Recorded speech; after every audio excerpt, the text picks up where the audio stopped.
Caitlin Clark is a superstar. Not a female superstar. She is a superstar. We were coming to see Caitlin Clark play. She moves the needle. The WNBA has been looking. Well, after the women's NCAA championship, viewership numbers were released where Clark in Iowa set a record for the four most watched women's college basketball games ever. Let me say it again, of all time. That's a lot. Within a 13-month span. So from one Final Four to the other Final Four, the four most watched games ever in the women's Final Four involved Iowa and Caitlin Clark. That's her junior and senior. Things just got heated in the world of sports media, and at the center of it all, ESPN's Monica McNutt and Barstool's Dave Portnoy are going at it over one of the WNBA's biggest stars, Caitlin Clark. After McNutt publicly claimed that Caitlin's fame is mostly due to her being white, and from the Midwest, Portnoy didn't hold back, calling out the blatant disrespect and defending Caitlin's insane talent and accomplishments. In this video, we're breaking down every angle of this controversy, explaining why McNutt's take has caused such a storm, and how other analysts and the fans are pushing back hard. Don't forget to smash that like button, drop your thoughts in the comments, and subscribe to NBA Showdown for more hard-hitting takes on the biggest stories in basketball. Let's get into it. It all kicked off when Monica McNutt claimed Caitlin Clark's popularity is not primarily due to her talent, but because she's a white girl from the Midwest. That alone sparked outrage. For years, fans have seen Caitlin dominate the NCAA, break records, drop logo threes, and single-handedly carry Iowa into national spotlights. But McNutt's comment reduced all of that success to just race and geography. And that's where the real issue lies.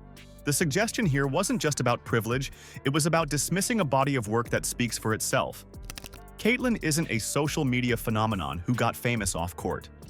She's a hard-nosed competitor who earned every bit of attention through performance. Whether she's drawing double teams or hitting clutch buckets in packed arenas, Caitlin's impact is undeniable. So when McNutt drops that statement, it hits like a slap in the face, not just to Clark, but to anyone who's been watching her career from the jump. Barstool boss and pizza rancor Dave Portnoy, I don't know, I'm out of my mind today, has blasted the race baiters who believe Caitlin Clark is only popular because Instead of walking it back, McNutt doubled down. She said, yeah, Caitlin's popular, but let's not pretend it's all about basketball. According to her, being white from the Midwest made this rise inevitable. That kind of framing doesn't just undermine Caitlin, it discredits the millions of fans who've genuinely connected with her game. This is bigger than one quote. It's the continuation of a divisive conversation where accomplishments get overshadowed by identity politics. What McNutt is pushing here feels like an attempt to rewrite the narrative around Caitlin's success. The problem? The tape doesn't lie.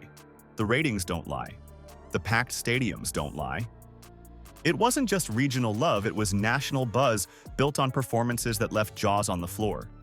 And as we'll see in the next section, more voices are coming forward to put facts over feelings. that is a narrative that is very popular among the morons.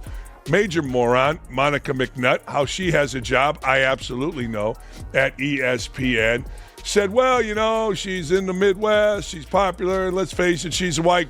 Enter Dave Portnoy, and he's not mincing words. In classic Portnoy fashion, he breaks it down. Caitlin Clark isn't just a female superstar. She's a full-blown superstar, period. She moves the needle, something the WNBA desperately needed. And that's not something race gave her, it's something her skill and stage presence earned. Portnoy's take lands because it reflects what so many fans are already thinking. This isn't about optics. This is about how Caitlin makes people care about women's basketball. That's rare. It's not a PR stunt. It's a movement built on raw talent and relentless work. Portnoy calling this out isn't controversial, it's calling a spade a spade. Caitlin Clark isn't just popular because of who she is. She's popular because of what she's done. Caitlin Clark is a superstar, not a female superstar. She is a superstar. We were coming to see Caitlin Clark play. She moves the needle. The WNBA has been looking. In a follow-up interview, McNutt herself tried to soften the blow, but not really. She openly admitted that her critique wasn't even based on anything Caitlin Clark personally said or did. Instead, she said it's just the reality that Clark benefited from being a white girl in the middle of America. But here's the thing. Acknowledging talent while still tying it to race in this way doesn't take the heat off, it just makes it more complicated. If it's not about Caitlin's personality or actions, then why drag her name through this kind of narrative in the first place? What makes it worse is that McNutt talks like she's delivering some hard truth. But really, it's an oversimplified view of why athletes gain national attention. Caitlin's success was earned the hard way through packed college arenas, high-pressure matchups, and highlight-worthy plays. To reduce all that down to her skin color is not only dismissive, it's lazy commentary. Why her? Same thing. Why her? Well, I was just about to say same thing for Angel Reese when I had a chance to cover their games, but I think Caitlin represented, and again, some of this to me probably is not fair to her because it was not anything that she said or was truly based on her personality, but she was a white girl from the middle. McNutt goes further by saying, well, we can say the same about Angel Reese. But no, we can't not in the same way. Angel Reese is a phenomenal player in her own right, and she's built her own powerful brand. But comparing her rise to Caitlin's ignores the completely different trajectories of their careers.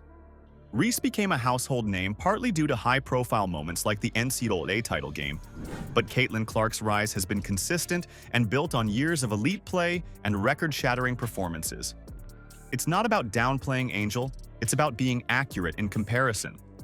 Caitlin's fame wasn't handed to her. She didn't go viral for trash talk, she went viral for logo threes and 40-point playoff games. People followed Caitlin because they were watching something historic. If the WNBA is experiencing a new wave of popularity, it's not by accident, it's because players like Clark are making people care in ways no one else has before. And so she represented a whole lot to a lot of people, whether that is truly what she prescribed to or not. We can all say she is a dynamic basketball player and a force both on the court and the marketing sense. But I do think, same thing with folks that may have fallen in love with Angel Reese that she may or may not have agreed with everything they had to say either. We attach our fandom to these icons.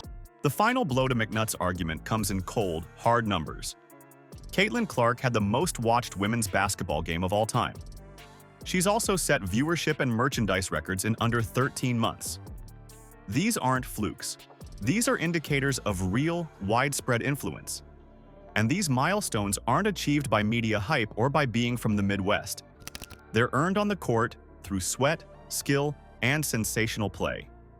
The truth is, if Caitlin Clark wasn't delivering at an elite level, no amount of white girl narrative would sustain this kind of attention. You can't fake greatness in sports. The numbers prove that she's more than just a media darling. She's the face of a movement. And while some may try to twist that into something divisive, the rest of us see what's really going on. Caitlin Clark is the real deal, and no amount of spin can change that. Well, after the women's NCAA championship, viewership numbers were released where Clark in Iowa set a record for the four most watched women's college basketball games ever. Let me say it again, of all time. That's a lot. Within a 13-month span. So from one Final Four to the other Final Four, the four most watched games ever in the women's Final Four involved Iowa and Caitlin Clark. That's her junior and senior year. So now it's your turn. Do you agree with Monica McNutt's take that Caitlin Clark's popularity is rooted in privilege? Or is this just another case of someone trying to discredit greatness? Let us know in the comments. And if you're writing with pure skill over media spin, hit that like button, subscribe to NBA Showdown, and don't forget to turn on the notifications so you never miss a story like this one. We've got more unfiltered NBA and WNBA drama coming your way. Stay locked in.